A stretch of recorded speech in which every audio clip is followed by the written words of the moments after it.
Chris Seberg, Planning Director. Billy Farrington. Greg Olmsted. Ethan Parker. George Moore. Okay. Thank you guys for coming. We'll go ahead and get started. If I run too fast, slow me down. If I'm running too slow, speed me up. Looking for a hard cutoff at 5 o'clock. But we do have a lot of material to cover today. We are looking to continue a schedule of twice a month for this board, at least through the end of 2024, just because there's a lot of material to start off with. There's been a lot of prelim work that has occurred. Commissioner Brownlow has provided pretty detailed white paper on some of the subject.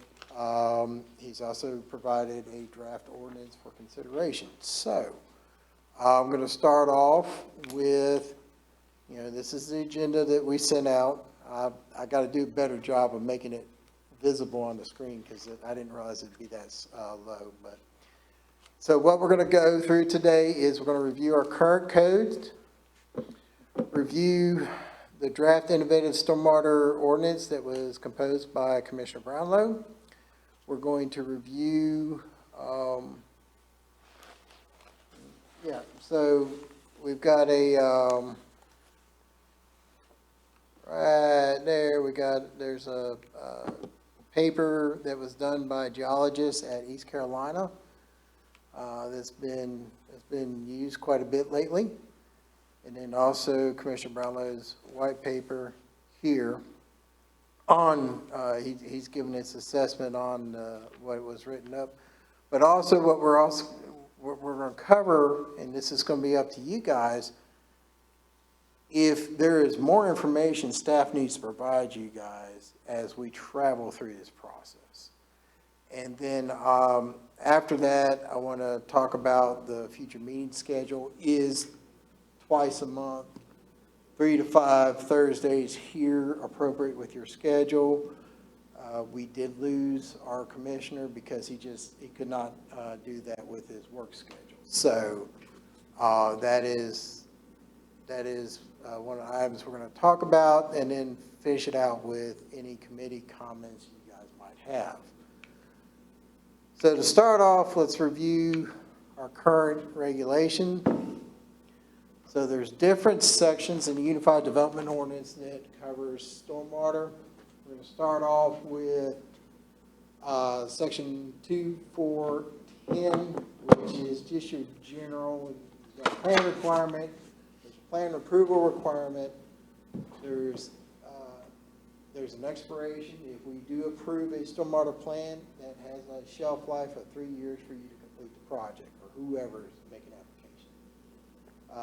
Inspection requirements, there's an initial, there's a berry if it's a subgrade system, there's an erosion control measures that are supposed to be inspected, and then of course the finish, as-built drawings if it's a project that's 10,000 square feet or more of disturbance. And then of course with anything else in our code, there's an appeal process that would have to be done within 20 days of notification of final decision by staff. There's standards on variances. So that's under 2417. You'll see specific for stormwater management, the criteria for subsection 3. I'll cover that in a few minutes. But you have your specifics will not increase or decrease the rate of flow of surface water runoff. The variance will not have a significant adverse impact on the troughs, basins, wetlands, water course, water body. Variance will not significantly contribute to degradation. So it just kind of covers all those specifics that if the Board of Adjustment serving net capacity of the town has to review a variance request, those are the measures that they have, B through E, and then A includes those A through D on top. It's just hardship. You got to prove that. You got to prove that the hardship is not a result of your actions, and so forth and so on. So that's the variance requirements in general. So the meat and bones of this is section 6.3. That's where most of our stormwater code lies. So what I have purposely given you guys was the newer version. Our online server, which is Municode, has yet to update from our March adjustments. So this should be as up to date as need be. It's just not available online yet. So obviously, stormwater plans are required. If you're doing anything with 1,000 square feet or more of impervious coverage, we've got it split up in two. Plan is required. There are exemptions. That's the addition of new impervious is less. Well, that should be 1,000 square feet. That's a miscue. 1,000 square feet. Maintenance, alteration, or use of improvement of existing structure not changing, affecting the quality rate, water discharge. New subdivisions that involve only the preparation of plats that delineate lot boundary lines within subdivision and do not involve the construction, infrastructure, or services subdivision. That's just kind of like your 1 or 2 lot subdivisions. It's very minor. You don't want to ask questions as you go. Yeah, if you would, please. So how many subdivisions do we have left to be developed in Malala? Lots or subdivisions? Well, your statute here says subdivisions. So subdivision can be, if you're taking one lot, and subdivide a lot out of it if you have enough room to those lots being defined. What typically people talk about is subdivisions or neighborhoods. As far as how many lots are available, I've heard anywhere between 50 or 60 lots that are currently vacant in town. That's it. But what we're seeing also in combination of vacant lots, we're seeing the tear downs and redevelopment of existing lots. Okay. So we do have that we have to consider. Okay. No, that's fair. So you said 50 or 60? That's the number I keep on, I'm being told. I have not counted.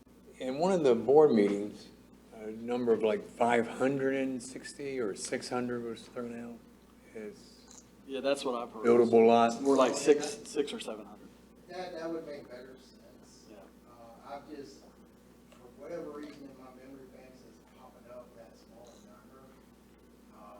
But, yeah, there's still plenty out there. Yeah, we've got about half that in Plan Zone. So we'll go, and I will, for this committee, I will get a better number for you.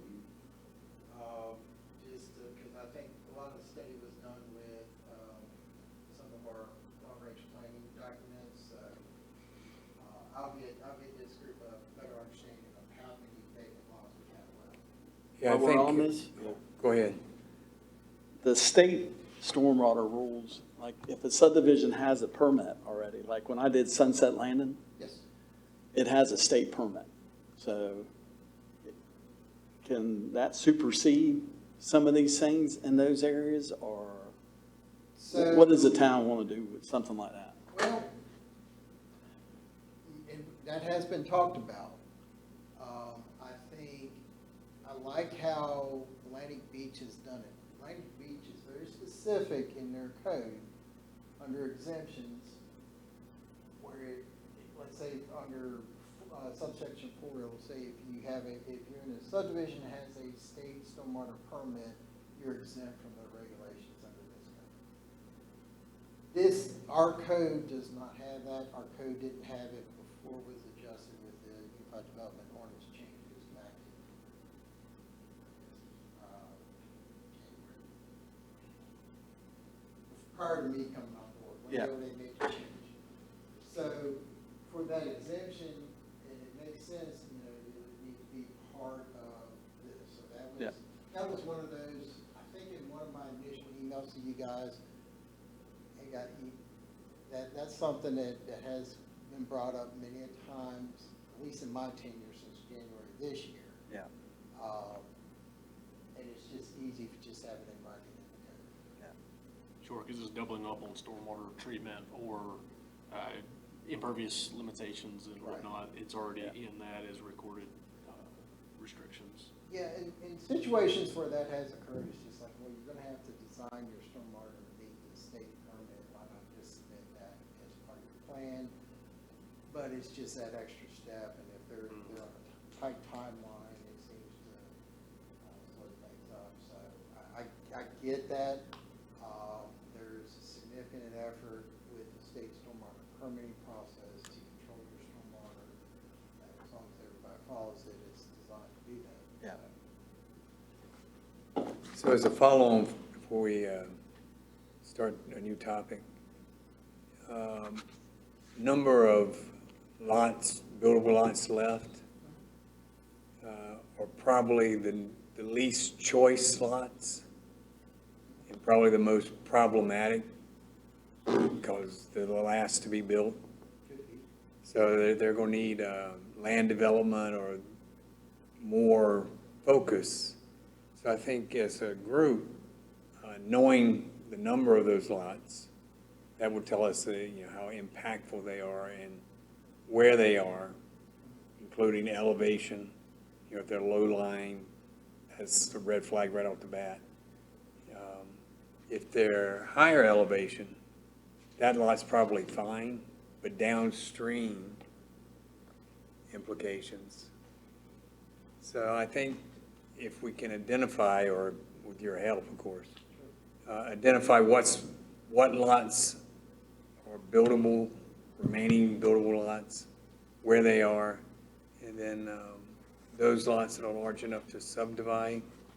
With property values, I know of 3 lots recently that have been subdivided that have been single-family homes for 50 years. So kind of, whoa, how could, one lot I know very well, and I was surprised that it could be subdivided.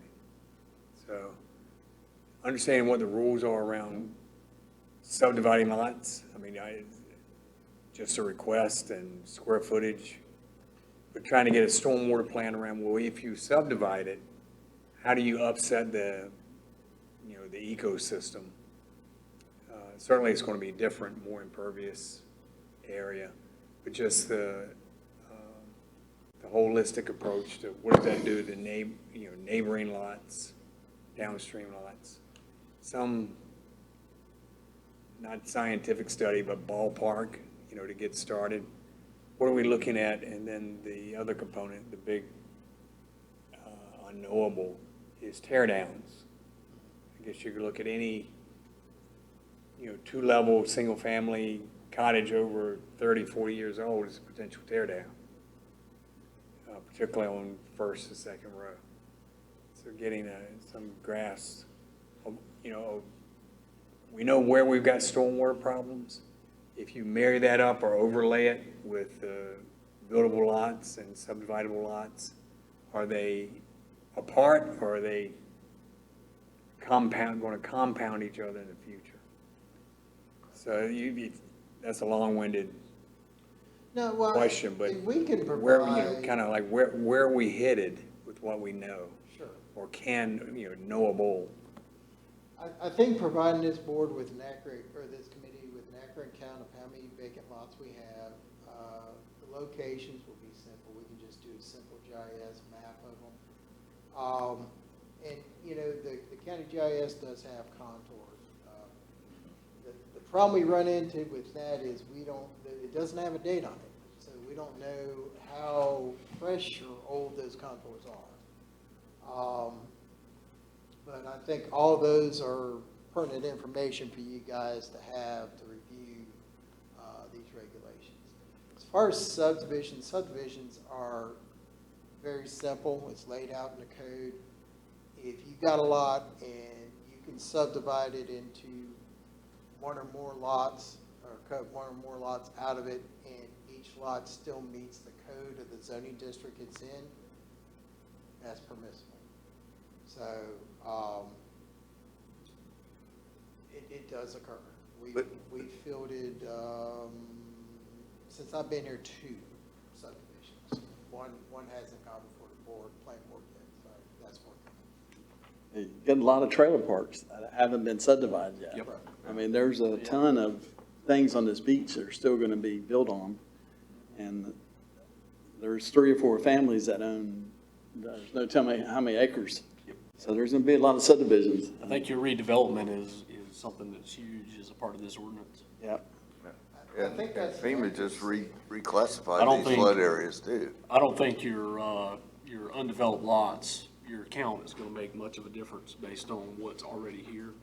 I think your redevelopment is where you're gonna see a lot of larger scale impacts, negative impacts versus just, you know, the 500-600 lots that are here, because most of them are, you know, the majority of the lots in Emerald Isle, I would imagine that are vacant, 50-60% is probably gonna end up underneath the CAMA's requirement of 25% impervious. And that's one thing that probably needs to be looked at, this board, of putting some type of impervious limitation on lots. Well, and not to jump ahead, but that is one of those items that Commissioner Brownlow included in that draft ordinance is impervious restrictions on the property. So, yeah, I mean, all that, and I didn't think about, but there are quite a few mobile home lots, big lots where they're leased, but you don't see them on the tax records as individual lots, that sooner or later will get redeveloped into something. One day. So, I think it's when. Yeah, I know. That's right. so continue with the current regulations. There's your small residential projects. And that's anything that's land disturbance less than 10,000 square feet. We've since changed that to include, you know, individual can fill out the plan for it, or you can hire an engineer. We always highly recommend the hiring of an engineer, because that's part of what they do. They can design things, and we know exactly where things are going to go.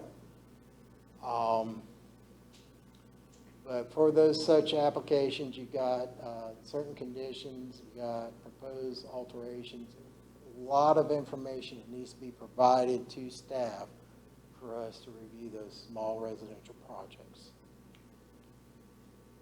Chris, I have a question on the yes, sir. small residential. I've never really looked at it because, of course, I do my own plans and several builders around.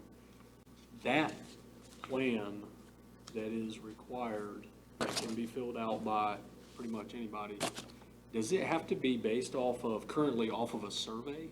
Or can it be a base map downloaded from GIS data? So we require idea of the contours, existing and proposed changes. So that's likely requiring a surveyor to at least provide that information for that site. So for those, just to cover those conditions, it's generically listed there. What we need to see as staff is the direction of flow of stormwater runoff under existing conditions, the direction of area on the site where stormwater collects or percolates into the ground, a survey of the site including topography, with contours every 2 feet. And then at the town's discretion or its agents, the elevation of the seasonal high water table may be required. On your percolation rate that you require a rate to be submitted also? Because the soils will percolate at different rates. It will, and that is not listed as a requirement for a small project. Essentially and I've had long conversations with our previous engineer, Larry Sneeden. Our code is written in such a way it's just to show capacity. You have that 2-inch capacity, or for calculation purposes, for every 100 square feet of impervious coverage, you got 16.67 cubic feet of storage capacity. So the treatment after it's in the capacity function is not listed in here. So along that project that I was trying to put on your shoulders, of the number of buildable lots, Sure. and the estimate of subdividable lots and subdivisions, lump them all together, how many of those are expected to be less than 10,000 square feet of a I think a lot of our disturbed area? A lot of the lots left are likely, when you consider some of the other items that we have to ensure, the 35% reservation of natural area, some limitations of impervious coverages, enough room for your septic, your stormwater, everything else. I would say a large majority of any lots that might be left, with the exception of the redevelopment potential on some of these mobile home areas, are going to be those smaller lots. Yeah, that would be valuable to know, Okay. because that again tells us the level of expertise or professionalism that's going to go into the stormwater management plan of those 500-600 lots. So we can certainly, And just to interrupt you, it's also going to impact your resource needs, because when I think you said just about anybody can draw up that stormwater management plan, it puts more work on you to go in and validate, verify, figure out, versus being done by a professional engineer who does all that work for you.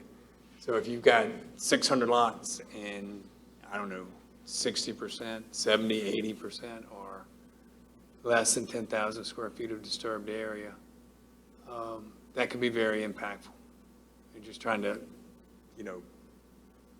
get vision into what we have in front of us over the next 3 to 5 years.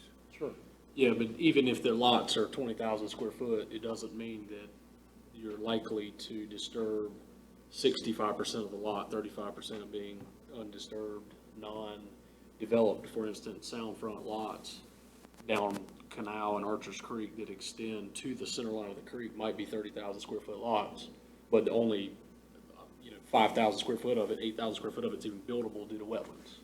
So really, the majority of, I would say 95% of developable lots, single, 10,000, 18,000 are going to be less than 10,000 square feet. The majority of them are going to be less. There's only a few certain circumstances where they're going to jump over that 10,000 square foot disturbance. Yeah, I bet you can count on your hands Yeah, there's not many. how many lots have been disturbed over 10,000 feet on this beach. Very few, unless you had a double lot. So, the majority of lots are 12,500 feet. Then you come down to where lots are 7,500 feet. Then you come down to where lots are 6,000 feet. And when you have a 35% rule, that goes, it already takes care of itself because it's what you can do on every lot. So if you have a smaller lot, you just had to do a smaller house. You got to do less bedrooms. But all of your stormwater and stuff is all the same. The increments just come down. So everything is already set up for that. So you don't really need to worry about that, I don't think, because if you come down to a 7,500 square foot lot, you take 65% of that, that's all you can grade. You still got to leave 35% natural. So, Yeah, and you just have to go up. yeah, I mean, if you get down to those 5,000 square foot lots, which there's very few of them, they're over by where Blue Water is. There's some lots up in there that are 6,000, 7,000 feet. And some of those lots, they're just, you're gonna have to build a very small house. Stay with all the same well, I rules. think there's some more, and it's not gonna be staff, it's not gonna be time consuming to staff. We can put together maps of Yeah. vacant lots. I think it's a good idea to also provide a map showing potential redevelopment areas. Yeah. you know, because we're not planning for tomorrow, we're planning for 5, 10, 20 years down the road. Oh, yeah. So, I Which when they think, redo those subdivisions, and we redo those trailer parks, Yeah. they're all gonna have to be at what it is today, 12,500 feet. Right. So, you know, if that was to get larger, you know, then they would just have to get larger as they are developed. But also, the trailer parks are gonna disturb more than an acre, therefore, they're gonna be tripped into a state stormwater permit versus our ordinance. Yeah, that's a good point too. yeah.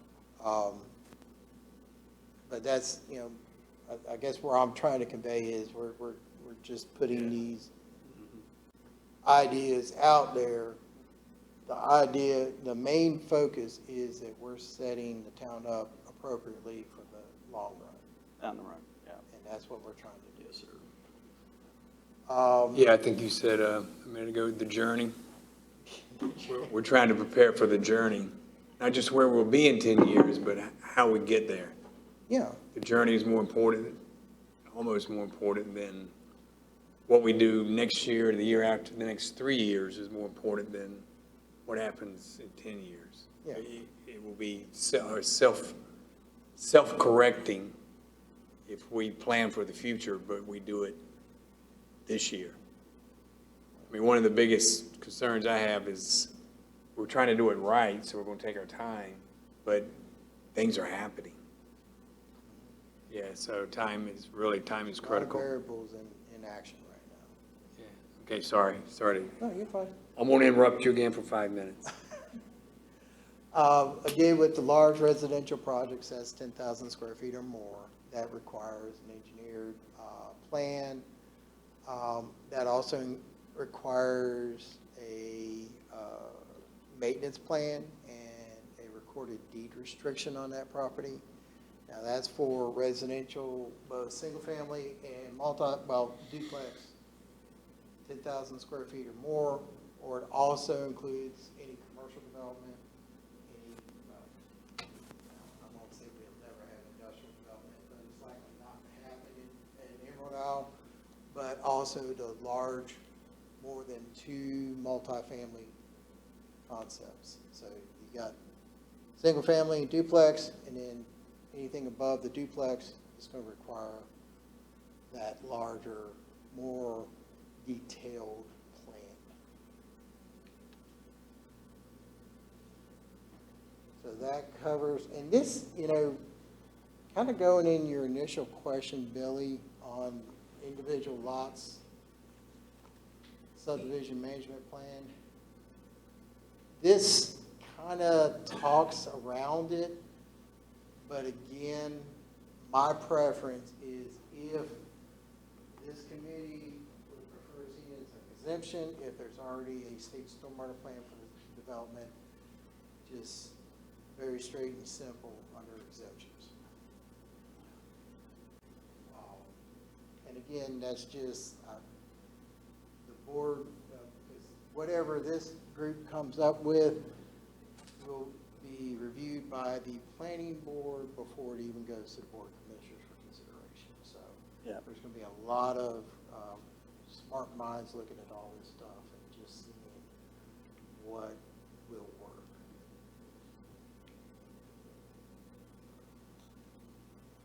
So standards, that's under 6.3.3. That's going into the performance standards. Pretty self-explanatory. The revegetation of cleared land, retaining the sediment, protecting the water bodies of wetlands, a vegetation buffer requirements, the use of detention ponds. Now, keep in mind, these are performance standards under large. Suspension or suspended solids removal rate is set at the state standards, is what the ordinance says, at 85%. There is ability to use wetlands. That, if it's a Army Corps 404, definitely would have to have their approval on whatever's being proposed in that, or if it's a coastal wetland that DCM staff marks. There is a part in there that allows for the filling of wetlands or ponds at a maximum of 1,000 square feet. Obviously, wetlands requires the permitting agency to agree to it. The ponds, it would just be measured out. I don't know of any regulatory agency now that handles ponds unless there's a wetland as part of it. Limitations on discharge into SA waters. The code says AEC development shall not exceed 36%, but typically, if you're in the ORW AEC, you're limited to 30%. I think very similar to our ocean hazard area. And then, of course, our standard is the North Carolina Universal Stormwater Management Program, which is morphed into a different name. But we'll get that updated in our code. So, manual stormwater management practices, that's kind of the lean-to is says, this is just cut and paste from our code. NCDENR is now DEQ, but they still have a best management practices manual that we reference from time to time. Do you have a copy of those that we can review? The manual? Absolutely. Maintenance, and again, this is for the large projects. We do have to have a maintenance and operation plan, and that is recorded as part of that deed restriction for these larger projects. And again, I will point out, there's 3 large permit projects that we have, and that's Publix. There's a residential lot down on Emerald Drive, and just recently a commercial development that for Watson Matthews office. So there's only 3 that meet that large residential at this. Where is the Watson thing at? It's over there, you know where the shrimp stand is? Yep. So further on down Reed is the Watson Matthews. All right. I'm not used to sitting down and talking. You can have a hand up, but we have to be able to, that way No, that's fine. I can do this. So it's to the west. Yeah, so you've got, if you turn down Islander Drive where the shrimp stand is, you got the Lighthouse Suites, and then you turn on to Reed. Just stone's throw from where the shrimp stand is, he's got the Watson Matthews. But it's considered commercial development. So all commercial is required the same standard as a large residential. Okay. That area's getting busy. It is, yes. Okay, now we're going into enforcement. We got various options as far as staff can use, and that's under section 9.3.4 and 9.4 of the Unified Development Ordinance. We can do injunctions, we can do orders of abatement, execution of court decisions, stop work orders, notice of violations, and civil penalties. Those final 3 are usually our go-to. That's pretty quick action the town can take to try to curtail violations of the code.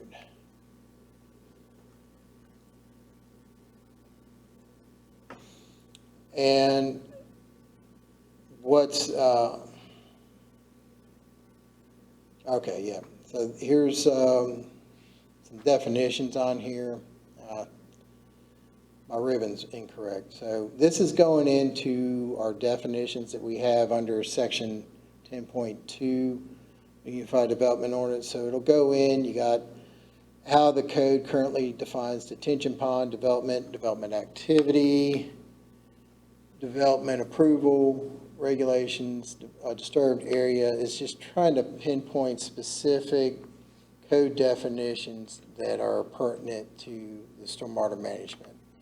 So again, the duplex definition, dwelling, multifamily dwelling, single-family dwelling, dwelling unit. We can consider existing conditions, what we consider existing development, impervious surface, land disturbing activity, obstruction, paved, pervious surface, pre-development conditions, redevelopment, retention, stormwater plan, stormwater runoff, water course, wetlands, and that's just those pertinent definitions that we use. So if you're going through the code and you're like, well, sometimes that term means something in a different light. So that's where we always, staff ourselves, we go to our definitions a lot. All right, so for the purpose of enforcement of this code, how is it defined? So if it lays out for the purpose of this code, water courses, any natural or artificial stream, river, creek, blah, blah, blah, blah.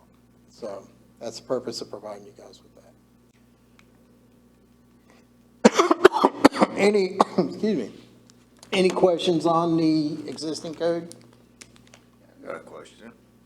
So your impervious surface definition, we've been using in Land's End, people have been replacing their concrete driveways with the bricks have holes where water can percolate into the soil.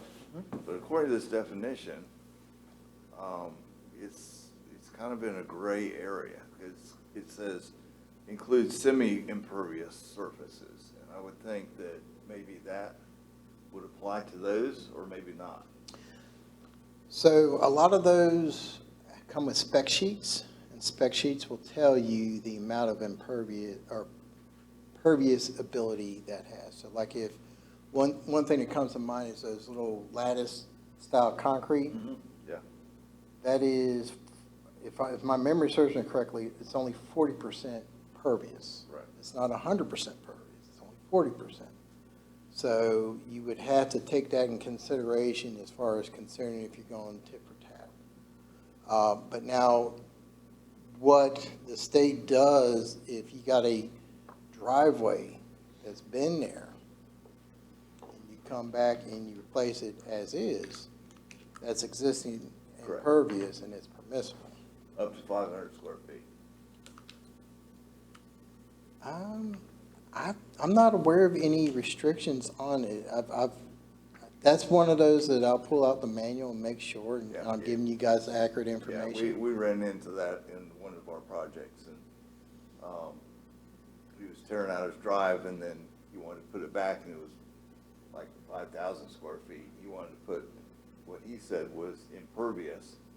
Turned out to be the blocks that rainwater would come down through. But according to this, it's kind of semi-impervious because the blocks don't transmit the water. It's in between the blocks that do. Well, You can have pavers that are 100% pervious by spec sheet, because it doesn't matter if the block is 4x6 and it's a concrete block that doesn't allow water to go through. If you have the specification that allows certain separation between the blocks. That's what they are. The pea gravel, and then per NCDQ, the best management practice manual that you were talking about, I just printed out a couple excerpts from that for discussion pieces.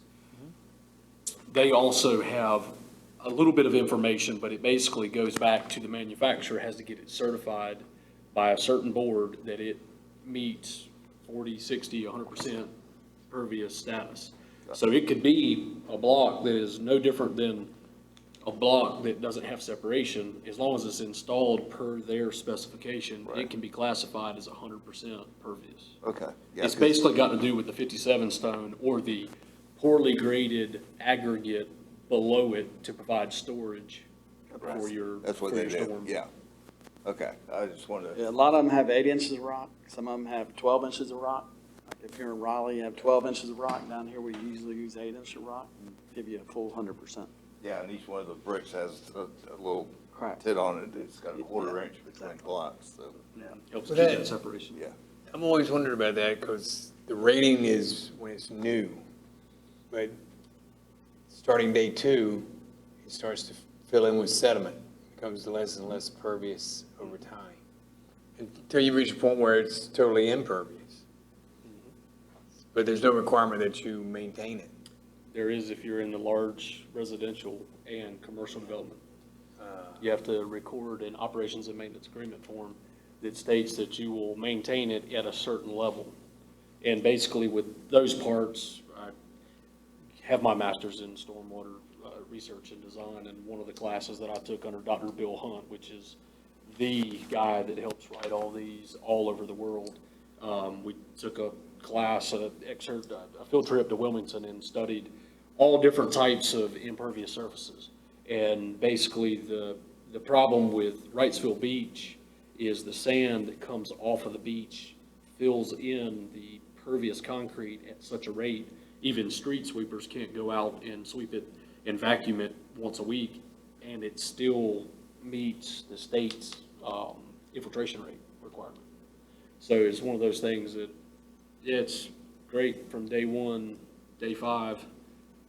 It just depends on the product of what fills in the voids from the top. And individual homeowners, which aren't large project, don't do anything but, you know, when the grass gets mowed, they blow the surface off. I got a neighbor that put in a pervious driveway, paid a lot of money for it. And I'm borrowing one of your words, undulations, the crevices are pronounced between the flat top surface and in between the rocks. It does slow the rate the water moves from the driveway to the street, which allows some penetration or pervious activity. But anyway, another topic for, if you have a subdivision where that's the trend is to replace and go with these partially impervious slab driveways, whatever you call it, it could lead to a unpleasant result. Well, yeah, and the reason I was asking is, we've got a lot of people that need to get rid of their cracked up heaving driveways. And if we were to have something that says you're gonna have to put so much back into impervious structure instead of making it impervious, then that would help our situation too. Yeah, what I remember my neighbor was telling me, so this is hearsay, but he's a pretty accurate guy, is he put in the impervious, partially impervious driveway to avoid having a drain at the end of his driveway, because he felt like the drain was ugly.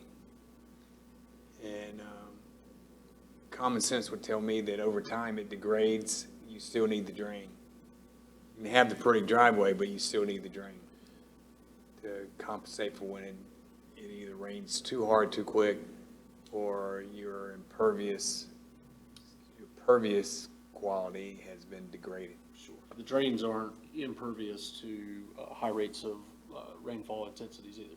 So if it's raining at a 100-year storm event, that little 4x4 U-channel drain's gonna fill up like that, and that's gonna overtop it. So the impervious driveways, the only really big deal there, anything that hits on it, as long as you build it to their specifications for a certain design storm, because you can design it for any storm you want, it will hold it. It will not run off. They've proved that till they're blue in the face.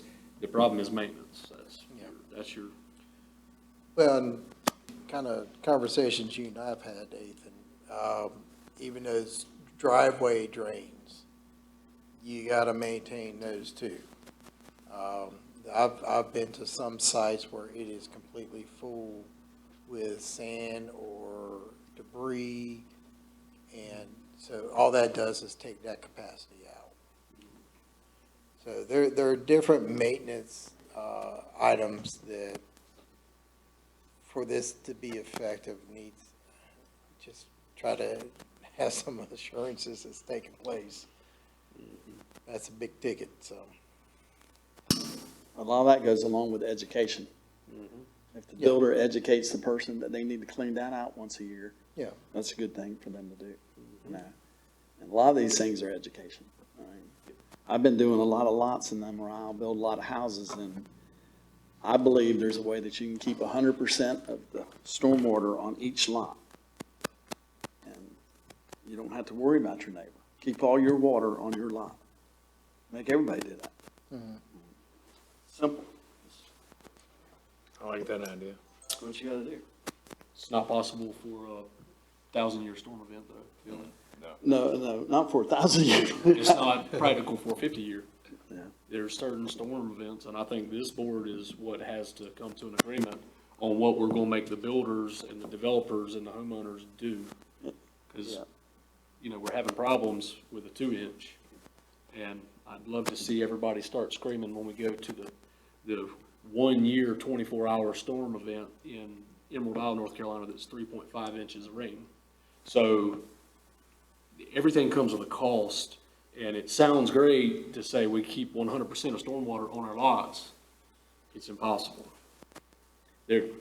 It's possible up to the 1-year, 3-year, 5-year, 10-year, but who's gonna pay $50,000 to try to keep a 1,000-year storm event on a lot? How long do you engineer for that? I mean, That's what I'm saying. That's, your what blanket storm statement. are you engineering for? That's what this Well, I board think- needs to come to, because it's Yeah. great to say, we're gonna capture everything. Nobody, my development's not gonna impact this guy, it's not gonna develop this guy, it's not gonna harm any of these people. When in reality, there is going to be a storm event that's gonna impact everybody. Yeah.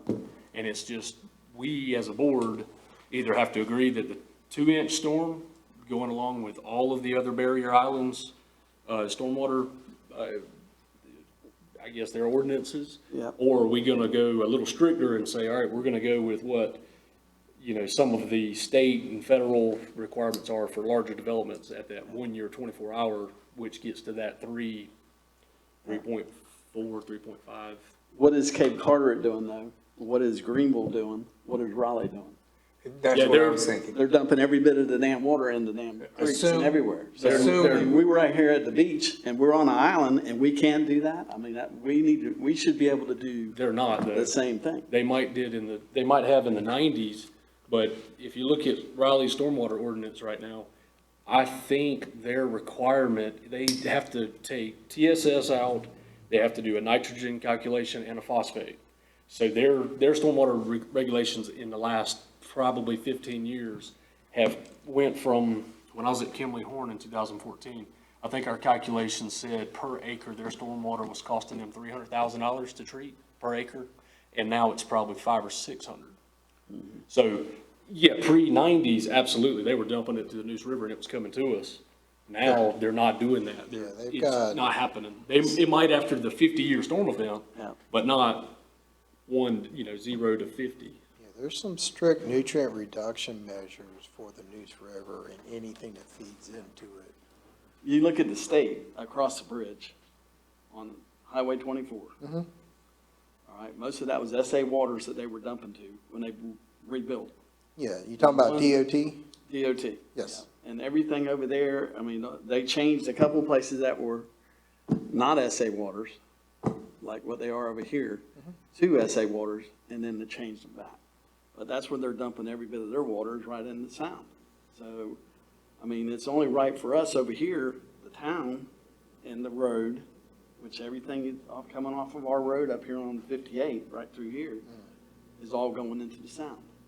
Even if So- we wanted to, we couldn't. Yeah. That's a federal law. So, We can't have any point source discharges Yeah. into SA waters. The ocean is not SA water. It's not So- ORW.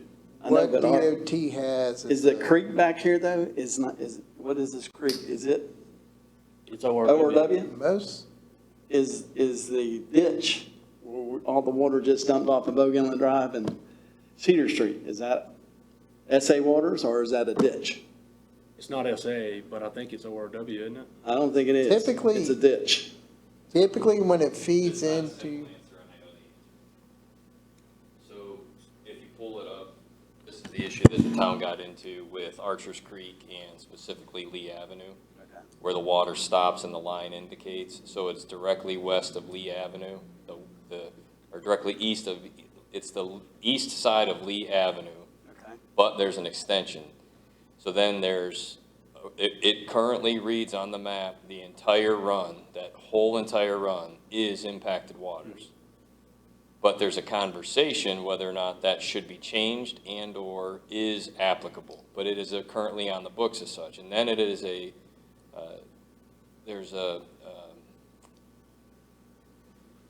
section, because your dad and I were working on it, the section east is, not juvenile, the Primary nursery. primary nursery, P&A. P&A. So it's P&A east of, and then there was a conversation of whether it still could potentially be P&A or not. So you ask a great question. All of the professionals are indescript on whether or not it is or isn't, because you're asking a very simple and logical question. It is. I got criticized because we drained Cedar Street into the creek, but it's not actually a creek there. And so we're asking the same question. That's what I was always told. I was always told that the ORW waters went from Piney Creek all the way through to up there. On the things. map, Billy. But I'm glad that it's On the not. map. No, Yeah. that's not what I'm saying to you. On the map, it's what it says. Yeah. That's the problem. Yeah. So technically, things have to be undone, so none of us are in trouble. Yeah. But the practicality of running the water there works, right? Yeah, So but the state- ask Heverly's how they're doing today after we did our $250,000 investment. They're great. Yeah, well, look at the state, when they put in this road. Okay, I work But with are the we Sea clear State. on, it's currently listed as 100% ORW on the map if you pull it up? Yeah, I just want you to know. yeah. I mean, the state is dumping every bit of the water off that road into that creek. You know that, 100%. yeah. Yeah, that was pre-stormwater rules. Well, and they've got that national discharge permit. Yeah, and they have a. yeah, they have a permit. That's where they. Yeah, but all we have to do is ask to be able to dump into their drains. I mean, if we can dump into their drains, Yep. Did that, already asked that, they denied us. We actually tried that at George's. So they've denied it, they won't allow you to dump into any of their drains. We've had that face-to-face conversation with Gordy, and the answer is no. We asked to dump into the drains on Cedar specific, but to do that, you needed permission from every single property owner that property was adjacent to. So we were trying to move the water from 214 Cedar just to pump up into their existing line so that it would go into the ditch, flow wet from east to west on Cedar into the line that runs under 58, that runs northbound into Cedar, into the creek. And we had at least one person that denied us, and they said, hands off. So here's the true answer. You can't get permission to do it. They made so many hoops that if one person says no, that they don't want any water running through a pipe that comes past them, which is irrelevant to the property owner. They were looking for ways to get out because they don't want any additional water that wasn't calculated at the time of construction. We asked that exact same question and got denied at 0%. It was really frustrating. how about if you were to ask them the question, if there was a hurricane? Okay, we have a 100-year storm or a 100 or 200-year storm or a 500-year storm or a 1,000-year storm. Can we take the water and put it in there then? So we did it last week during Hurricane Debbie, and we pumped from Reed Drive up to the ditch on 58. I sat in this room at 2 o'clock today for a pre-construction meeting specific to the site plan on Reed Drive, and we run into problems. I hear you, man. Who you talking to? I mean, there's other people though that can maybe get into this conversation to help us. That's the only thing I'm trying to Oh, say. trust me, my man. I'm starting at every level of influence as well. But I believe when you get to the point that conversation, if it's the national permit, is the national conversation, then you get into the state politics and you'd have to push a button that we haven't pushed yet. I don't disagree with you. Yeah. But those are just the facts. I'm giving you the answers back that you're asking because we've turned every page and tried to unlock every locked door. It's been super frustrating because you're trying to just protect people's properties, roadway integrity, and moving water from a preventative situation so that they're not getting undertaken. Yeah, I think your only way is political. Yeah, but it's all great questions. It's political, but that's what politics is all about. You gotta get shit done. I mean, you got to start with the fact that we made all these rules. We made our rules, right? So they can change them. But to answer you today, commonly friendly as a subservient to you, no, I can't open that door. My office can't open that door. They won't let me. Yeah. Yep. Does that make more sense? Those are the clear answers. It does. If I don't we like push to it harder a take a different note way, sometimes, yeah. we might find good success. But yes, sir, appreciate it. So, That was a good discussion. Just made me realize how much I don't know in acronyms I don't have a clue about, so I got some homework to do. But I think, going back about 10 minutes ago, we mentioned looking at other municipalities and what they're doing, 2 inches versus 3.5, 100-year storm, 500-year storm, 1,000-year storm. Assuming, I'm going to assume that we're late to the table. We're late to the game, that we're way ahead of a lot of municipalities, beach towns, but I think there are some that are ahead of us, and we might be well-served to go out to find them and see what they're doing. So, a survey of, is 2 inches what you use? Or have you recognized the weather pattern, adopted 2.5, or 3, or 3.5? So the And- 3.5, and I'm not trying to interrupt you, but just for clarification, a Yeah, I'm 3.5 is done. a state standard that meets the state stormwater requirements. So I think if you disturb an acre or more of land and it's within half a mile of shellfish waters, you have to design the stormwater for that type of retention. I think locally, and when I say locally, I'm just talking about Carteret County, but we certainly can reach out to others. The rule of thumb is that 2-inch capacity. Yeah, I would. Everywhere I've worked is 2-inch, Atlantic Beach, Pine Knoll Shores. But the I mean, state. Carteret County has 0. If you go build in the unincorporated area between Indian Beach and Pine Knoll Shores, there's no restrictions other than your CAMA within your 575 ORW. That's the only restriction. The Salter Path area, that's the one. But isn't the state an inch and a half? It depends on where you're at, Billy. If you're in the 20 coastal counties, and outside of the SA waters is 1.5 inches.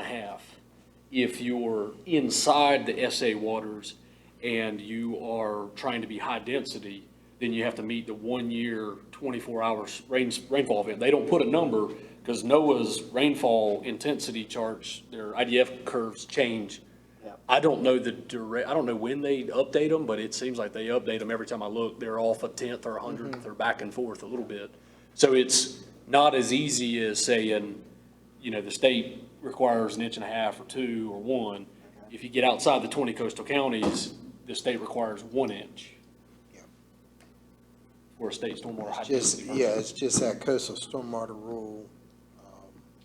It used to be 1.5 inches here, and they changed it to 2 inch about probably 10 years ago, maybe 15 years ago.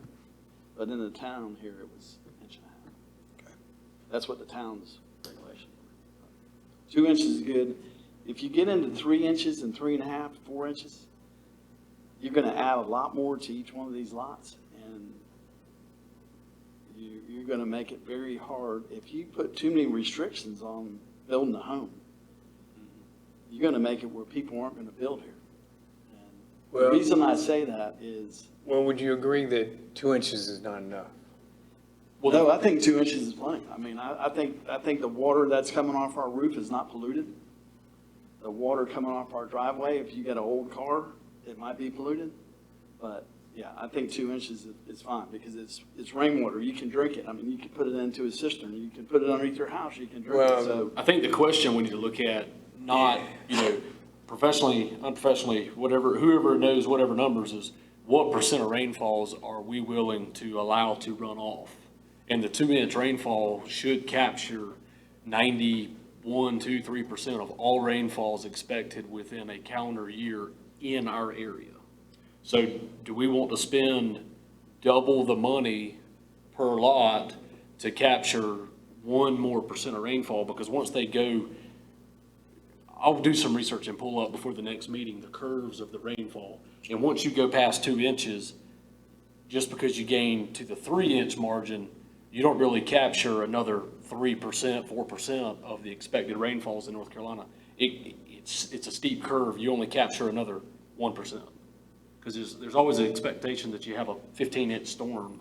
So Okay. this board really needs to come to, down the road, we need what data. percentage that we're okay with saying, okay, we're gonna protect our end user this much. And we know that after that, we just need to make sure that it doesn't cause substantial property damage and, you know, threaten of loss of life, human Well- safety essentially. One of the things I'm trying not to lose sight of, I mean, common sense and homeowner, you don't want to price everything out of the market and make it onerous.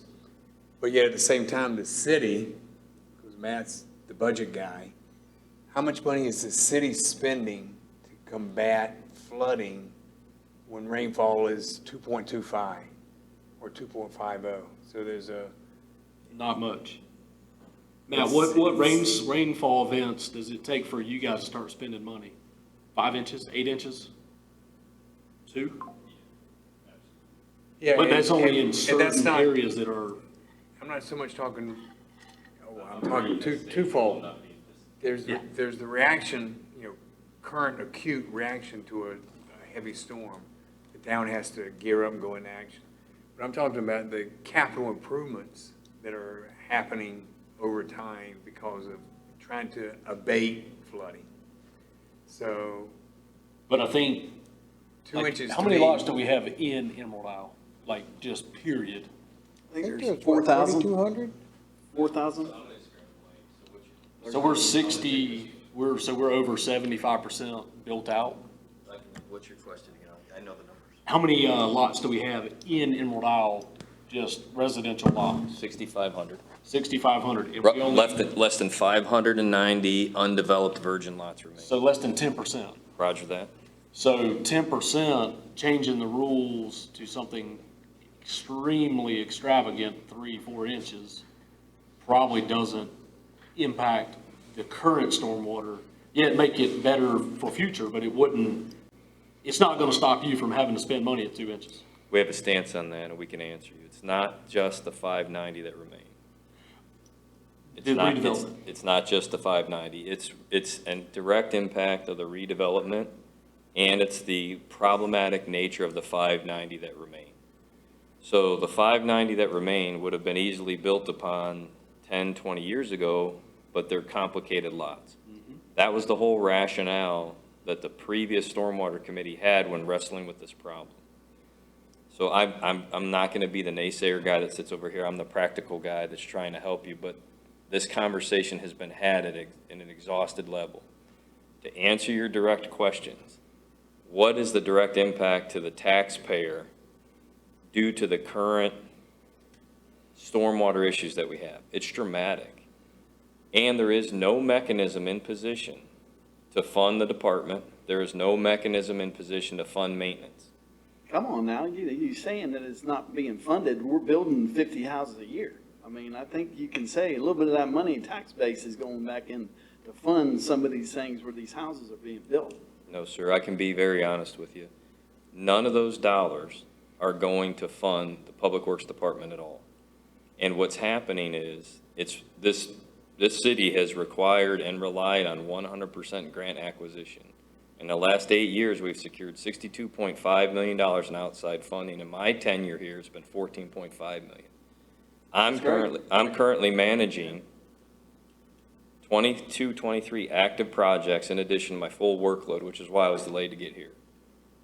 Managing all of that to try to overcome the impact of the development. And I'll be very clear in this space that it's not a negative, it is just what it is. The more lots you develop, the more runoff you have. There is no closed sanitary sewer system.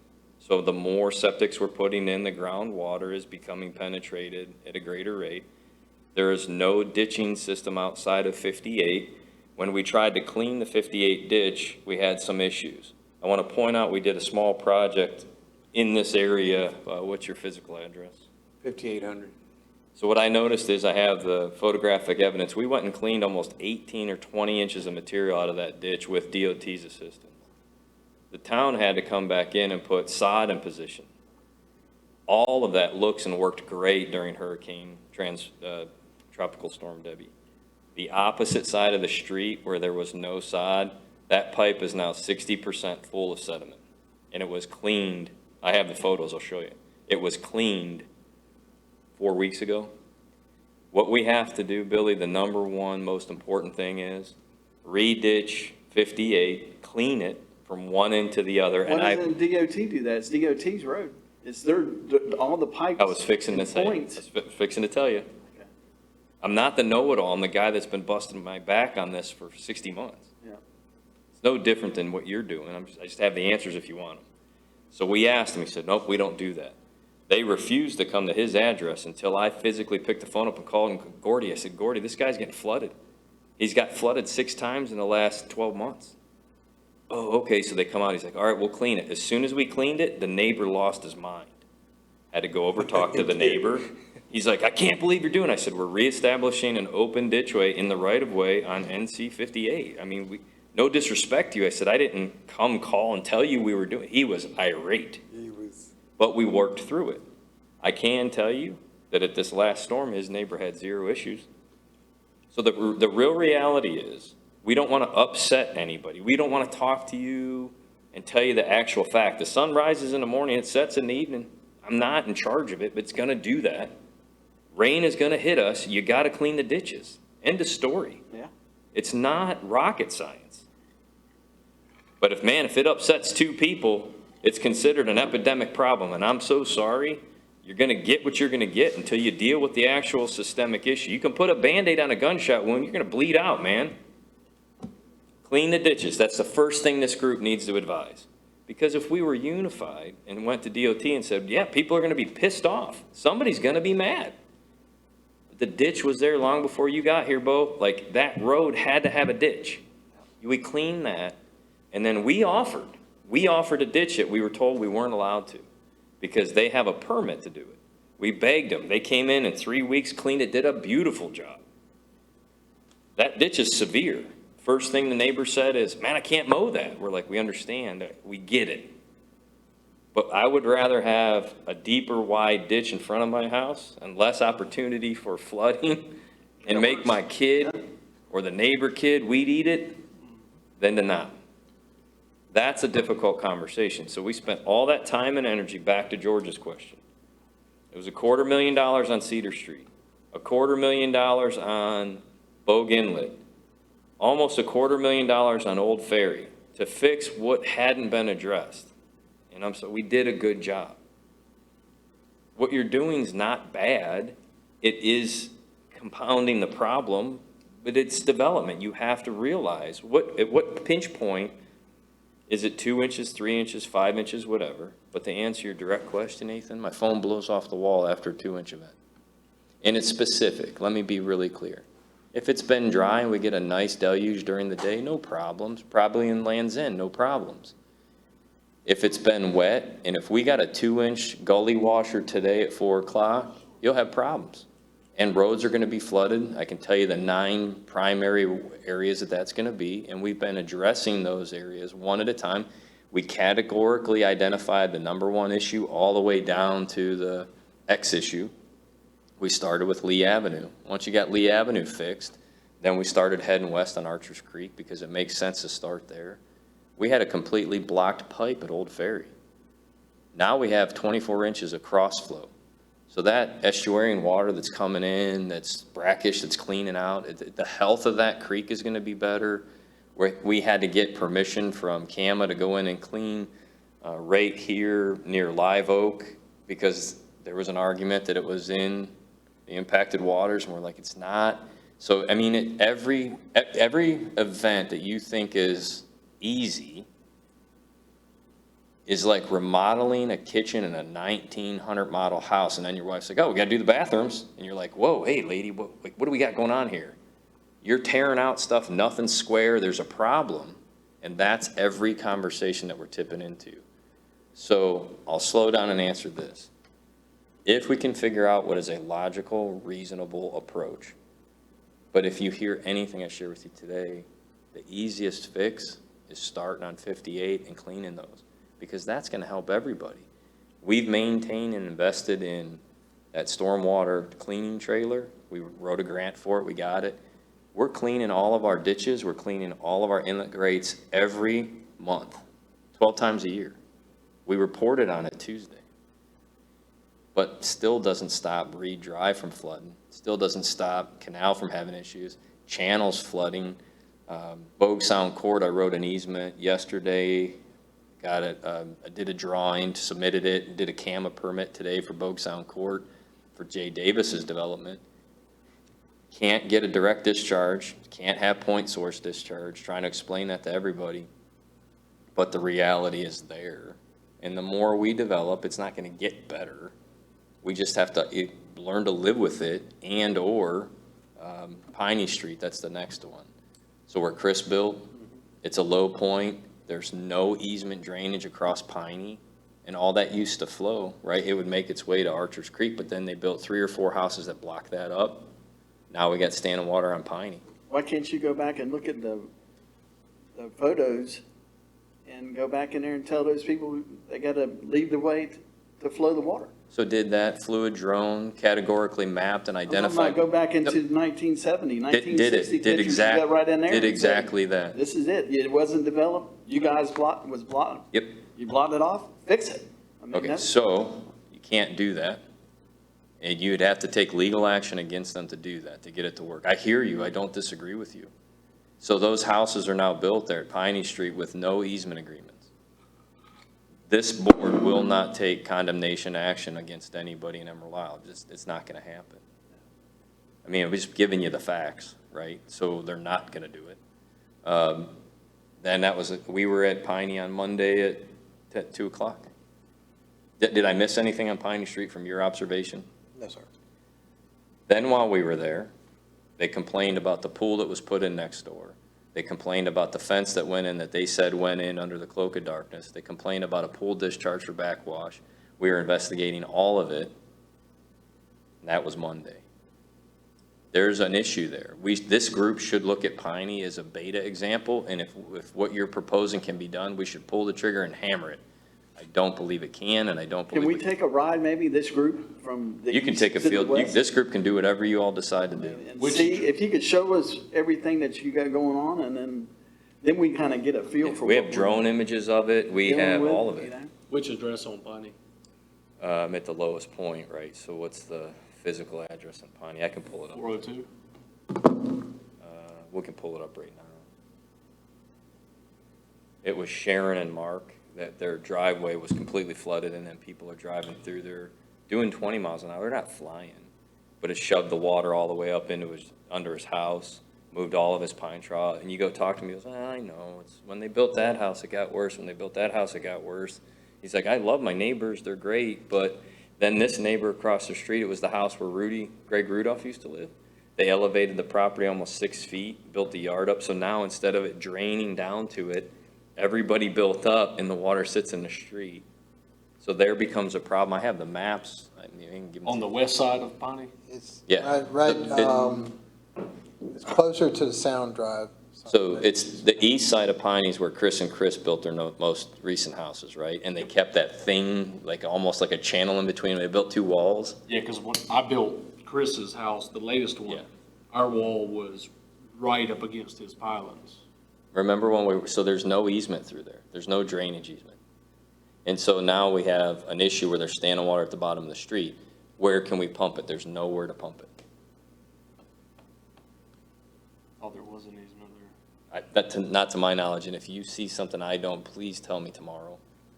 We pulled it all, I couldn't find a thing. So what I'm hearing is, you don't want to condemn, The town board won't condemn. but your choices are do nothing or condemnation. When the No, happy medium is somewhere in between. Yeah, so, So you don't have the, just to the sake of making Billy mad, and I'm not trying to upset him. You're not making me mad. I just think like to that, see I think what we're dealing with. the answer lies in thinking about it today for that lot, as opposed to tomorrow when it's in, because once it's in, it becomes really, really hard to undo. Doesn't that happen when you're planning and getting permits for the work to be done? Because I know like when that lot was developed, 402 on the south side of that drainage way, there was a wall built that left 12 to 15 foot of drainage area. And I know there's been recently a new wall built Can you that was zoom on in? the property line. Can you grab it with your phone and pull it up? And, because if you see something I don't see, I couldn't find it. Because I know there was, Because I was trying to, because I got called there Friday afternoon. I was literally in my work boots, my galoshes, it was up past my knee, trying to help them, and she's like, wow, you showed up. I go, yeah, you called, we come. I worked 10 straight days. I mean, we were around the clock, coming in at 1:30 in the morning, getting complaints from Cape Emerald, pumping Cape Emerald when it hadn't overflowed, had to make a decision to put staff there 24 hours around the clock to shut the pump off when people drove over the fire hose or the 6-inch discharge hose because we didn't have ramps available. So I made a decision that we were going to buy new ramps as soon as we could on Monday because the rental company didn't have them available. We called every single firehouse around. Nobody had 6-inch ramps. And so we were down to 8 people, and then it said, you put somebody out there. We had to. Are you seeing it on GIS? no, I'm going to show you that when we developed it, that entire property area is his 35% natural area. But is there a recorded easement there? My direct question is, if there's not a recorded easement there, I physically can't tell the staff to pump into it. No, We but you can't- can make him take it out if it's put into his 35% natural area, right?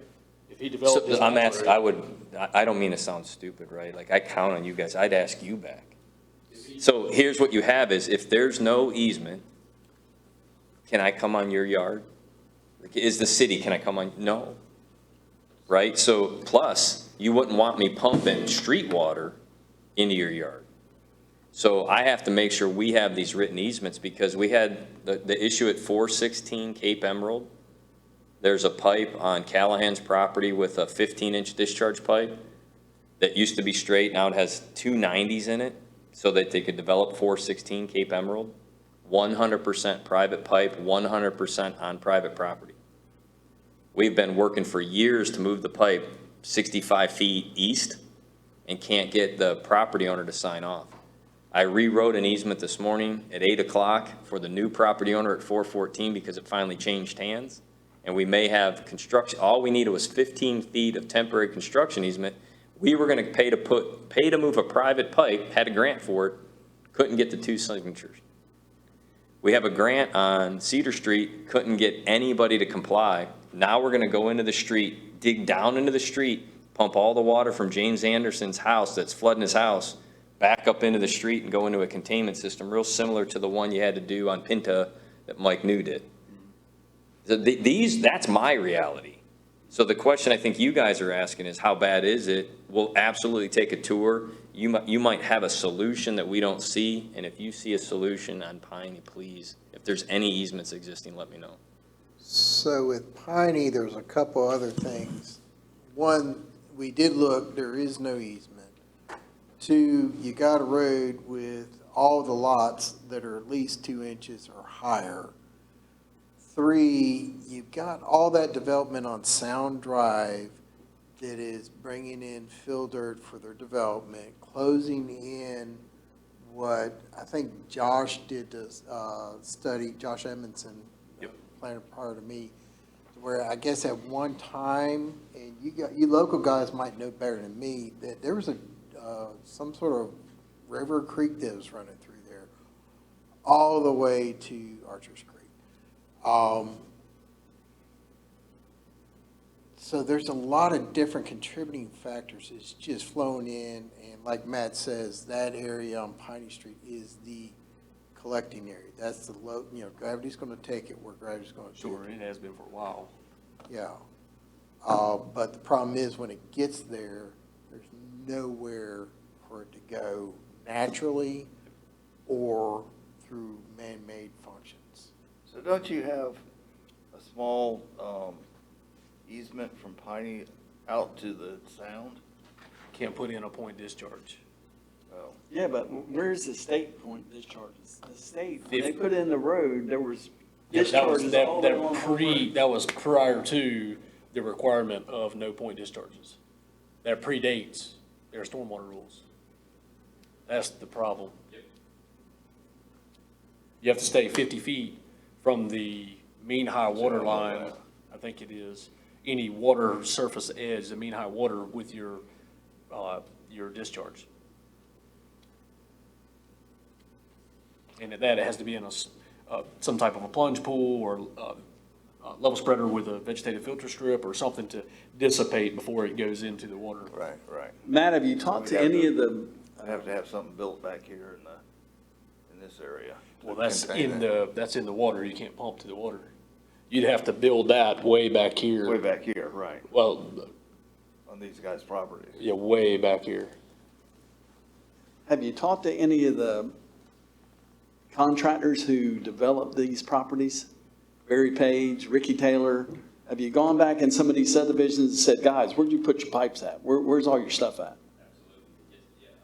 Have you met with them and you sat down with them and you've gone down there and gone over stuff with them? Actually, on multiple occasions, and I sat at breakfast at CP's before it closed, and I sat with Ricky, and I'm like, hey, man, we're really beating our heads. I had the map, he showed me everything, he told me what they did, 100%, absolutely. Respect the history that's here. That's what I start with, is I'm not here to reinvent the wheel, but to answer your question, yes, sir, absolutely, and had a great biscuit doing it. Now, we're working through it. Yeah, because I know LB Page, he did all that stuff down in Archer's Point.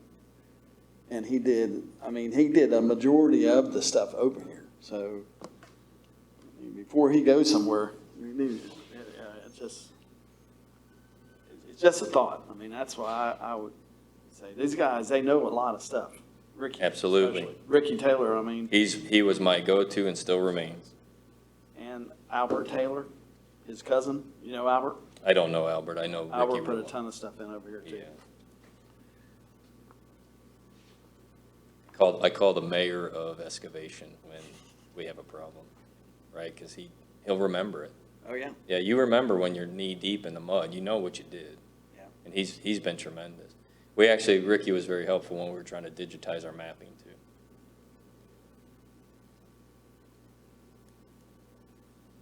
Okay, Greg, I don't have your cell phone, I don't think, but the rest of you, if I sent you a link, I think it should take you to that state ordinance that we were referring to. Yep. You want mine? Yeah, I can add you for sure, my bad. What you got? 919, Yes, sir. 818, 6625. Thanks.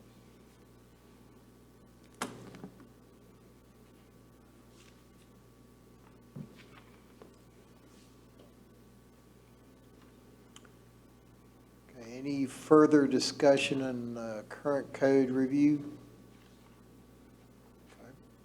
Can I ask a question? Sure. I just had wrote down some questions for this committee just to kind of look at.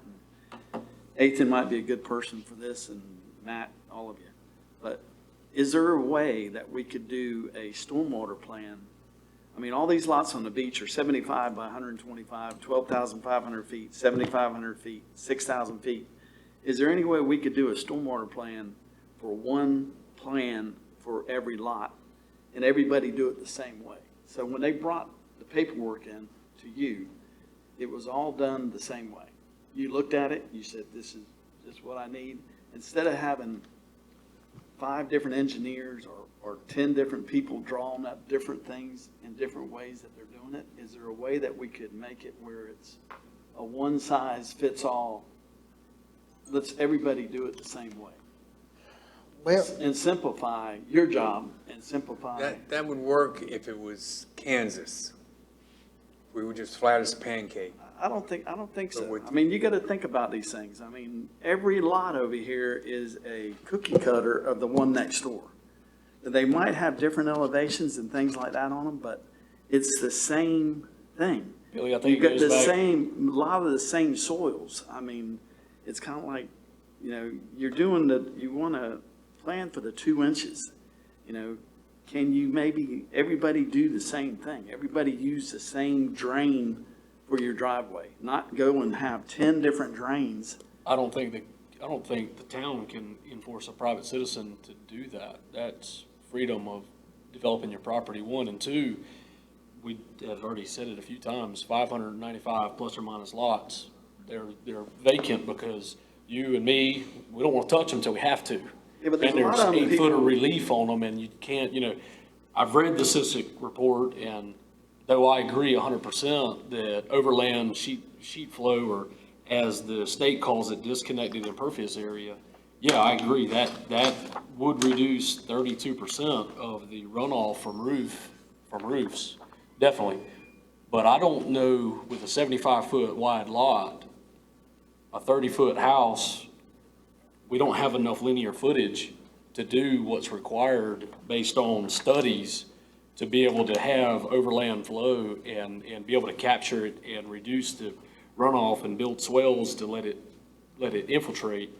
I think each individual lot is gonna be its own booger bear. If we were developing and we were gonna grade 100% of the lot, absolutely, because we'd grade them all flat and, hey, this is what every single one of you have to do. But with 35% natural area, 8-9 foot relief on a lot of these on a lot of these lots that are left, I just don't think a one-stop shop cookie cutter. I think you can give that option, just like we have in the ordinance now. It, you know, basically says the 2x3 infiltration below, basically encapsulated infiltration bed. But, you know, I don't think there's any way to make their job easy and say, this is what you're gonna use and this is your option.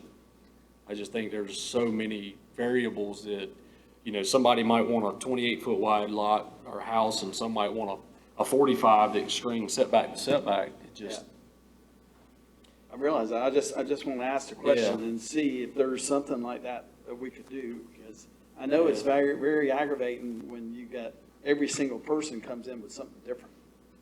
Well, I liked your example of drain type. I mean, we may not be able to enforce it, but maybe we can.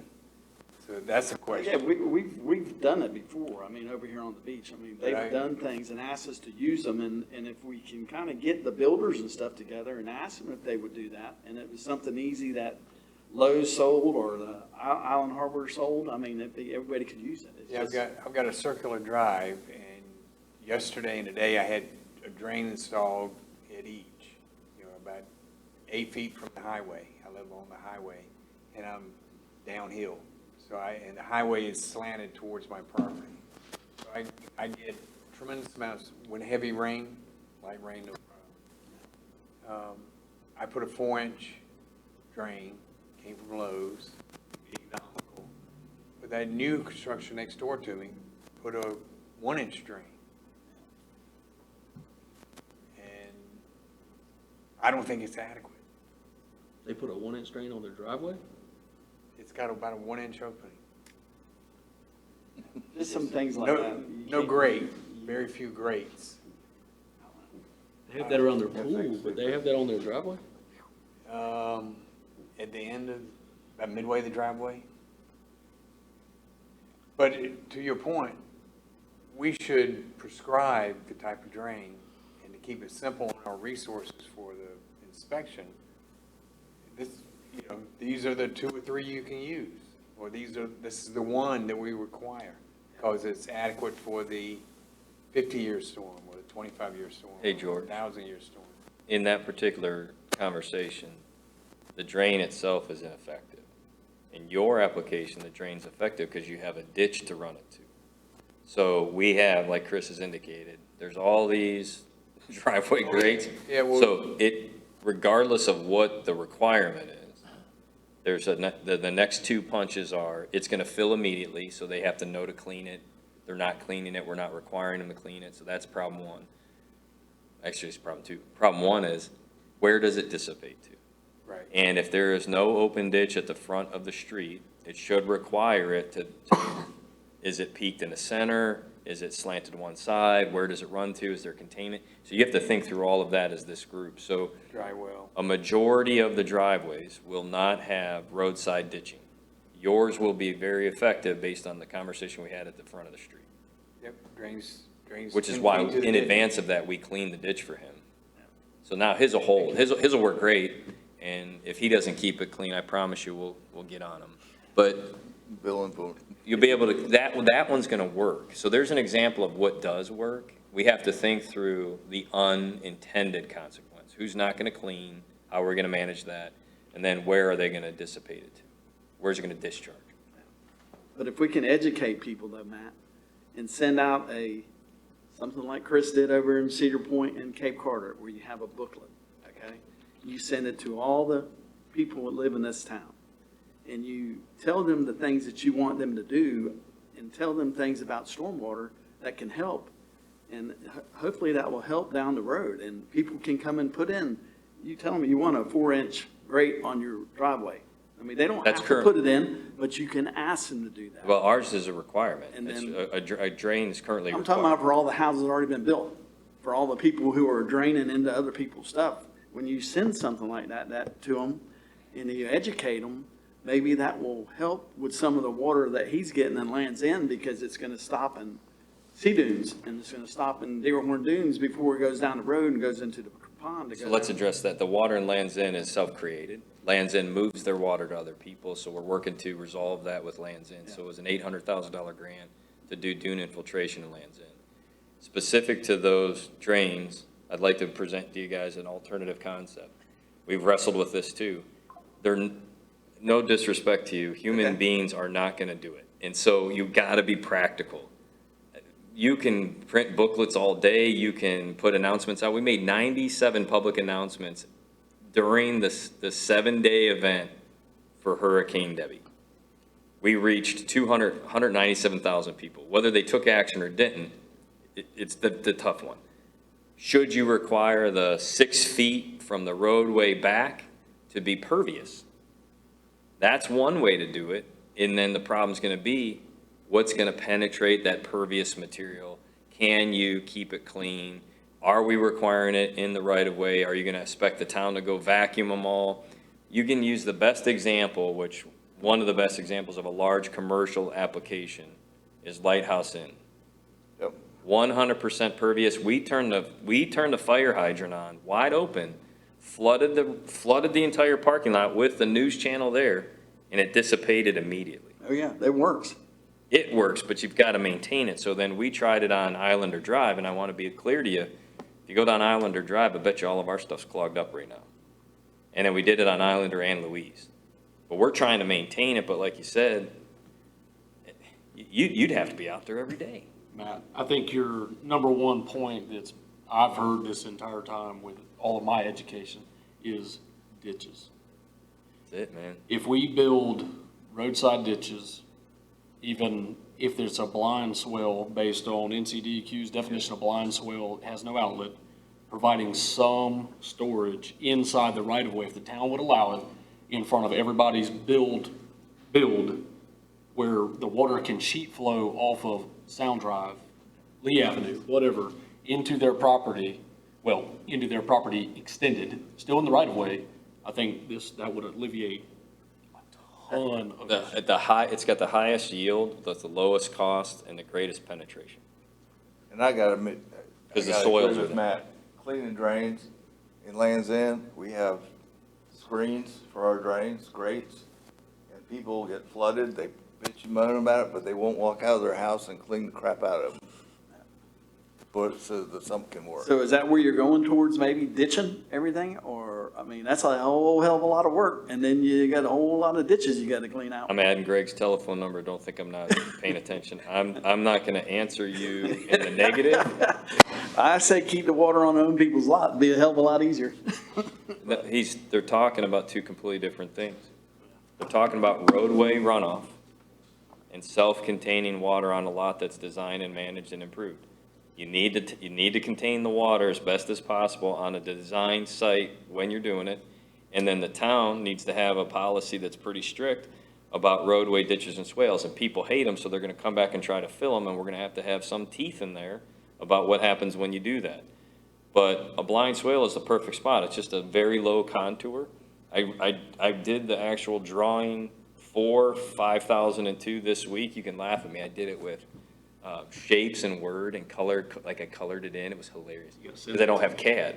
And so I built it, designed it, and sent it over with a depression relief into the seawall, because they built a 2-foot-high seawall and they blocked all their water in. And then they're mad at us, They're mad at us that it's holding them. We're like, we don't have an easement. Give us an easement. We got the easement. They're reviewing it today, gonna sign it. I was just answering the email to Kara. I filled that paperwork out wrong again, because we're not the agent, we're technically then the owner, even though we don't own it. So I filled it out according to all the guidelines. I'll fill it out again before I leave tonight to resolve a problem that we didn't create. That's the problem.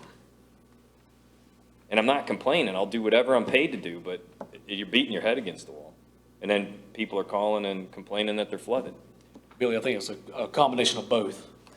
I think it's both. I think it's keeping whatever we decide as far as amount of water on site in whatever manner. Yeah. And trying to put, It will you know, help. some type of swell I mean, these somewhere. people calling and bitching though, because they got water out in front of their house for 6 or 7, 8 hours. I mean, you just need to call them and tell them, hey, that's not stormwater. That's just being on the beach and you have rain. I mean, if it's there for 3 days or 2 days, Yeah, but look, go to Piney, use it as your example. It was there Friday through Monday, and then we got a gully washer Monday, and it reflooded them again Monday. You don't want to, it's there, man. That's exactly what's happening. well, if they weren't getting flooded before, they need to start at where the end is and then work themselves back. And that's a lot of times, that's a civil problem. The problem is you had a home that was built in 1986 that didn't flood, and we built 3 new houses, now they're flooding, and they want to know what the heck you're going to do about it. Yep. Well, that's when What, you are we- need to what, are- that's this group. What are we going to do about it? get some engineers, figure it out, get something, not, you don't have to do that, they need to do that themselves. I mean, The town shouldn't engineer, have to do that. you got an engineer sitting in the room and the road is flooded. If it's your 4 houses, I promise you, you'll be up my backside tomorrow. Well, you were. How'd that work out? Like, it was a problem. But I was pretty nice about it. Oh, you were great about it. But it's serious, right? Like, it happened. Yeah, something was gonna change, and it had to change. I'm not gonna get flooded again. Is it your house? Is that what we're Yeah. talking about? I Yeah, don't know where you live, Newton. I didn't just met you, so I don't know. Wooded lot next door, leveled, cleared, the swell taken away, the ditch berm flattened. We had a 3-inch rain event and flooded, it came to my, I had 6 inches of standing water against the front of my house. Flooded my downstairs. I've never been flooded in 30 years I've owned it. And I have to go on the record to say the design was right. It was well articulated.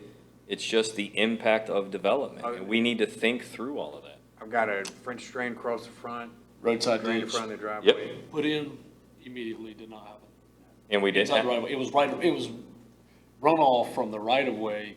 Yep. It was able to snake around the property before, but the ditches was filled in completely. Yep. The culvert was full 90%. Oh, yeah. yeah. And so when we fixed the Overwhelmed. problem, Did it go away? I don't know, how did last week treat you? It's much better.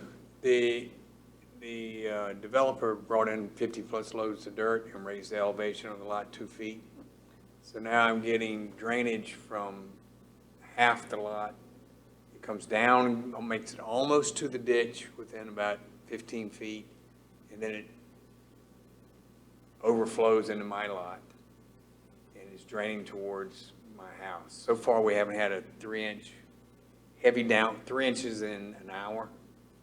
We've had, close calls where it's been 2 inches in 2 hours.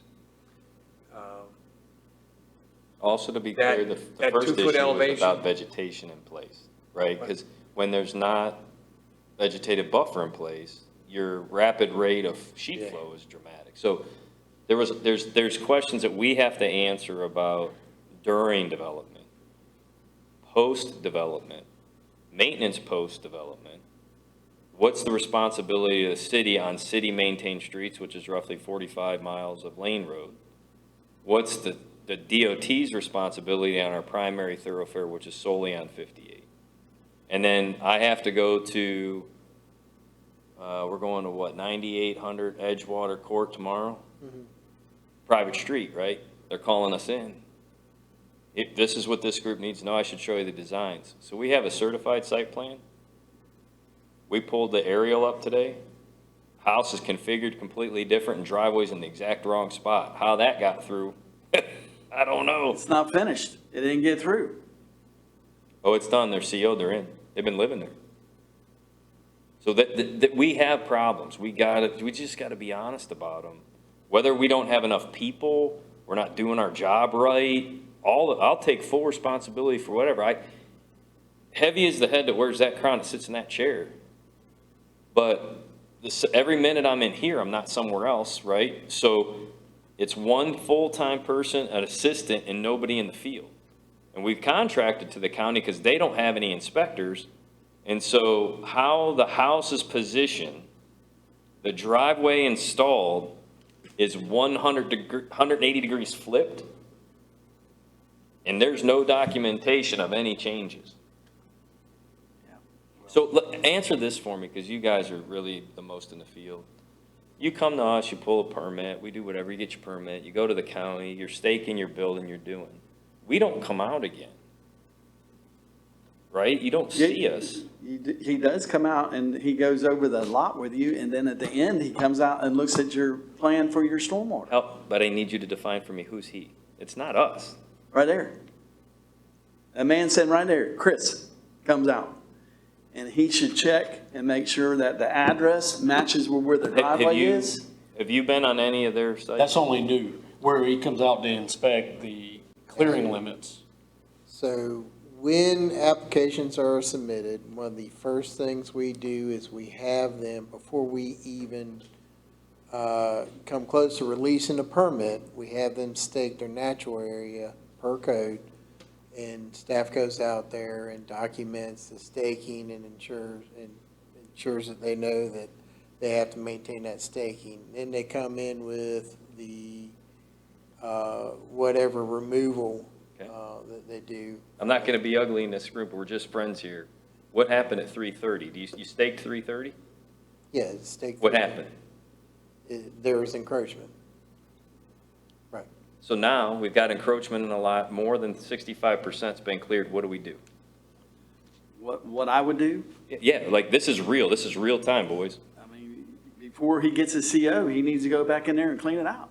And he needs, if he encroached, then he needs to go back and fix it the way that the topo says, the way that it was on the topo. I mean, you have a topo, No, but when the lot I was hear started. you, he cut all the trees down. The vegetation's gone. In that area. Yeah, oh yeah, cleared 80% of the lot, right? That's a fair estimate, is that not that's a fair estimate. Yeah. Well, you've got to go to your ordinance, just what we just went over, and you've got to fine him. And you've got to fine him and not give him a CO, because he's not in compliance. It's Roy Brownlow. Well, I'm just telling you. Whoever it is, No, I don't disagree with you. it's what you got to do. I mean, it's, We're being honest in here. yeah. I'm saying it. I'm over not saying it. My understanding And we cut 5 trees down on the neighbor. is, I And we're believe, working through it. But if that's going to happen, this other stuff's going to happen. Yeah. So we have an engineered, really nice plan at the spot we're going to tomorrow. You're like, oh, poor Zapp, I remember when he was town manager. This might be the end of my career. But somebody's got to be honest about it, Yeah, because we're doing everything we can to navigate it. yeah. Have you looked at 330 Live Oak from the street? 330 Live Oak. I wish Roy was here, because he's so helpful in this. We're trying to figure it out together. Yeah. And he's trying to follow the rule, but they didn't. Something happened. Yeah. Well, it's Roy, it's his son, right? It's his son's property. It's Tyler's lot, it's in Joy's name, and the GC is Roy. Is the Right, just being honest. Is the penalty you're going to levy against them great enough to discourage this type of behavior? Or are they saying it's a slap on the wrist and a glad? Okay, so that's a great question that this group had last time. This group last time was so upset, they were like, it's $10,000 a tree, and the other people looked at them, they're like, what now? In this particular case, let me be fair, I don't think it was intentional. I really don't. Do you think it's intentional? And you got a guy that knows. I believe the assumption has to be that that's irrelevant. But I'm going to answer your question. Okay. 5 trees were cut that shouldn't have been cut. There was a permit for 2, correct? Correct. 5 trees were taken out. The 5 trees weren't even cut on his yard, they were cut on the neighbor's yard, across the property line. So Did he there's, get permission to do that? no. That's incompetence or gross negligence. The communication that we currently have in hand was from the neighbor that said, we'd like to work with you to grade this out. The neighbor typed, I want to keep my 5 trees. The response from Tyler back to the neighbor was, I assure you, you will have your 5 trees. We showed up, the neighbor come into our office defecating razor blades. I didn't do it. We're like, did what, right? So we go out, we're like, uh-oh. So there was some miscommunication. The rule reads $1,000 a tree if you read it one way. Then the rule also reads $1,000 for the 5 trees if you read it the other way. The intention by that group was $1,000 a tree.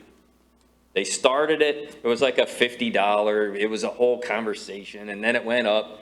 The planning board looked at all of that. Yep. The answer is intended to be $1,000 a tree, regardless if you cut 1 or 100. Yeah. Because they said, if you cut 1, we get it. Is that the same as cutting 20? We're like, well, no, right? So the question you ask is, does the punitive damage forego the penalty, forego the action? I'll answer you back that what we said was, you can get life in prison or you can be killed for murder, right? It doesn't stop people from murdering. There's going to be people that are going to cut trees, whether it's intentional or unintentional, should be irrelevant. But in this particular case, I don't believe the man did it on purpose. There was some sort of miscommunication. So now we're in a bad spot, right? We got to hold one of our own accountable. He feels terrible about it. We don't. So there's this whole conversation. If it can happen there, that says to me it can happen anywhere. And so you and I were getting beat up here. There was somebody saying everywhere you went, everywhere they went, it wasn't every spot, right? You guys were following the rules. Yeah. But trust me, this story becomes a story. Oh my gosh. There you go. We didn't hold somebody accountable. That's not the goal here. The goal is try to figure out, how did it happen? Why did it happen, and how can we help it from happening again? So the reason I asked you is, I'm thinking about the site I got to go to tomorrow, that they're flooding out in the cul-de-sac. It's a private street. They had a permit. They had a site plan. And I'm just being honest with you guys. It is not built anywhere close to what's on that damn site plan. How did that happen? Who comes out to talk to you? So we pull a permit, right? We're now coming out, the stakes versus all that stuff we went through. You're clearing, you clear 50, 60%, you start the job. You're putting foundations and we don't come back anymore. The county does. So now are we gonna go back to the county and say, hey, in 2022, when Michelle Eitner was in charge and Jeff Hall was here and they built this house, how did the house go from being designed to run north and south to east and west? How did the driveway to go from the right side to the left side? How did the driveway go from 1,800 square feet to 3,200 or whatever that we're gonna measure it all? We're like, uh-oh. Because what we did today is the people called, filed a complaint, like, hey, you gotta come out and meet us. We're like, okay, can't do it. They want it today. I said, can't do it today, meet you tomorrow. These guys pulled it. So you tripped on it, right? So you guys pulled up the GIS? Is that again? Yes, yes. Sorry. This is your baby. So how did you find it today? So we pulled up the GIS, we compared it to the permit documentation that we had. We're talking about Edgewater. 100% talking about Yeah. Edgewater. And so the site plan had the driveway on the, well, we'll just say the right side. It ended up being on the left side, over what their proposed drain field was for the septic system. The orientation of the house was completely changed, and it wasn't going deep. That it's almost like they took the footprint of the house and shifted it. And, we stick disclaimers on each of our permits. If you're going to change it, you got to let us know. And there is no correspondence, email, or anything in our permit file for that project, and that's a big issue. I've kind of questioned this for a while, being that we are a barrier island and with such tight lots. You go build in Cape Carteret, before you schedule a final CO with the town, they require a foundation survey. I think it would be pretty simple to require a foundation survey here and work with the county on that. I mean, they won't release their permit, I shouldn't say they won't, because we found it a lot of times. They shouldn't release their final CO without you, from the zoning, giving authorization. Why not just throw it in our ordinance to do a foundation survey that's gonna be $750 and roll on? It's And already that in, it's prevents already in there. everybody. It's already in there. No, it's not in ours. Yeah. Not unless you're in a flood zone. I think it is. I think that you have to have a foundation survey and submit it to the town. No, that's the county. I mean, we that's have Cape to, Carteret. we have to do it, it might have changed when they started doing the inspections over there, but when you had inspections here, we had to turn in a foundation survey.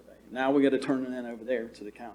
Billy, that might have been somebody's opinion that you had to do it, but it's not been in the ordinance. But I've been unless building over you're here in a for flood 40 zone. years. It might have been the person before all of that's opinion that you had to do it, but Yeah, I mean- if you're in a flood zone, you have to do it because you have to provide an elevation certificate. Yeah. But if you're not in the flood, our ordinance doesn't require a foundation survey. well, I know the county does. When we The get our. county doesn't. The county makes me get a foundation survey on every house. The county does not require a foundation survey I think unless you're in the that's flood. good practice. I have yet to find it specifically in our code other than if you're in flood, in Area? a flood zone. Okay. Well, it used to be where whatever road you were on, if you were on a corner, whatever road you had your driveway on, that's where you got your address. So, I mean, if you get the foundation survey, MRI, when our surveyors send it to the county, they need to send it to you also. And then you can check things like that on. Yeah. But that's just the foundation survey. That's before, a lot of times we put in driveways. But at the end, Gents, I got a hard stop. Here's the site. The driveway was supposed to be on the right. The house was configured differently. That's the right site. And that's obviously a little larger. So that's what we're working through. So think through that process. I'm gonna be out there tomorrow trying to figure out what happened and how to undo what happened. Foundation survey. Then when he gets it and it's not per the site plan, re-permit immediately, stop work order. Yeah, so appreciate everybody. Again, I want to reframe for Mr. Brownlow, who's not in the room, not attacking him in any way, shape, or form. He and I were trying to work through that, but there is an issue there where potentially something happened that wasn't intended, and now we have to make sure that we follow all of our guidelines. I gotta go, I got another one at 5:30. Thank you. Thanks, good to see you guys. So I do have a question. Do you guys want to continue or stick with the schedule 5 o'clock, Andy? I've got a meeting I've got to get to. Okay. So we'll just conclude that, this meeting. Just keep in mind, we still need to go over the draft innovative stormwater ordinance, some of the notes on that. I've got, some homework to provide to you guys as far, well, Matt already told you as far as the